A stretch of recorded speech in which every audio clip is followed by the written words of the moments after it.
Hindi maganda yung ano manakit pero sa tamang palo dapat. Sabi nga, yun nga, yung tamang pamamaraan ng pagdidisiplina, ng kung kinakailangan lang talaga. Hindi Oo. naman yung trip mo lang, paluin mo na yung ba. Hindi. Hindi, Halika hangga't dito. maaari, habaan mo Hindi yung pwede. pasensya mo. Tsaka nasa Biblia naman yan huwag Tama. mo iurong ang pamalo, di ba? Tama Kung po. kinakailangan disiplinahin ng bata.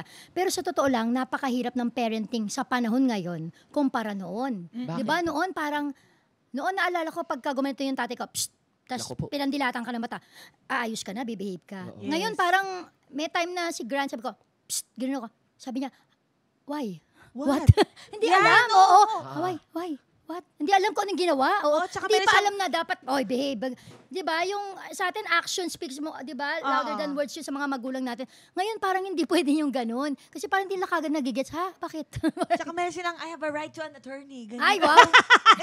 Oo. Say na combination yung parenting ko yung may old school, tapos meron ding syempre modern naman din. Na hindi kasi sabihin natin yung mga applicable noon, hindi na applicable ngayon. Kasi noon walang social Yeah. media, Totoo. walang gadgets, di ba? Totoo po.